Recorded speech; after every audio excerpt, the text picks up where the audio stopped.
السلام علیکم ورحمۃ اللہ وبرکاتہ۔ امید ہے آپ سبھی حضرات خیر و عافیت سے ہوں گے۔ معزز ناظرین، محرم الحرام کا روزہ رکھنا شریعت کے اندر یہ سنت ہے یا فرض ہے یا واجب ہے؟ کیا ہے اس کی حیثیت؟ کیا ہے اس کی اہمیت؟ کیا ہے؟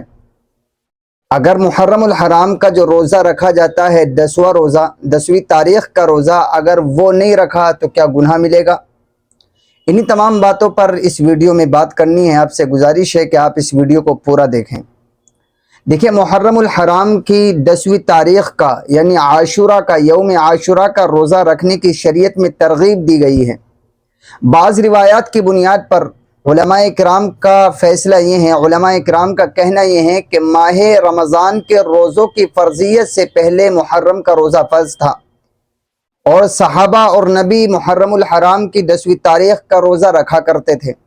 لیکن جب ماہ رمضان کے روزوں کی فرضیت ہو گئی، ماہ رمضان کے روزے فرض ہو گئے، تو اب محرم الحرام کے 10ویں تاریخ کے روزے کی فرضیت ختم ہو گئی، لیکن اس کے رکھنے کا ثواب آج بھی باقی ہے۔ ایسا نہیں ہے کہ اگر اس دن کا روزہ رکھیں گے تو ثواب نہیں ملے گا، ثواب آج بھی ملے گا۔ لیکن یہ ہمیں اچھی طرح سمجھ لینا چاہیے کہ محرم الحرام کی 10ویں تاریخ کے روزے کی حیثیت شریعت کی تعلیم میں صرف نفل کی ہے۔ ایسا نہیں ہے کہ اگر آپ نے یہ روزہ نہیں رکھا تو کوئی آپ کو جو ہے گناہ ملے گا، یا شریعت کی نظر میں آپ کوئی مجرم ہو جائیں گے، ایسا نہیں ہے۔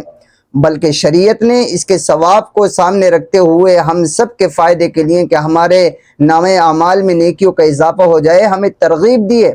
جناب رسول اللہ صلی اللہ علیہ وسلم نے محرم کی 10ویں تاریخ کے روزے کی ترغیب دی ہے، اور فرمایا ہے کہ جو انسان محرم الحرام کی 10ویں تاریخ کا روزہ رکھے گا اس کے 1 سال کے گناہ معاف ہو جاتے ہیں۔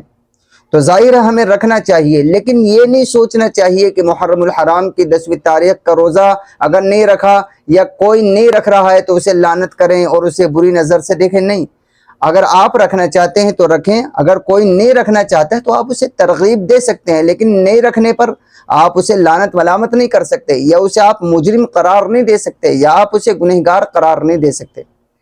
اسی کے ساتھ ساتھ دوسری بات بھی یہ سمجھ لیں کہ دیکھیں، 10ویں تاریخ کا یعنی 10ویں محرم کا یوم عاشورہ کا تو روزہ رکھنے کی ترغیب شریعت نے دی ہے، لیکن اس کے ساتھ ساتھ ہمیں ایک روزہ اور ملانا چاہیے۔ اس کی بھی ترغیب اللہ کے نبی صلی اللہ علیہ وسلم کی احادیث سے ملتی ہے۔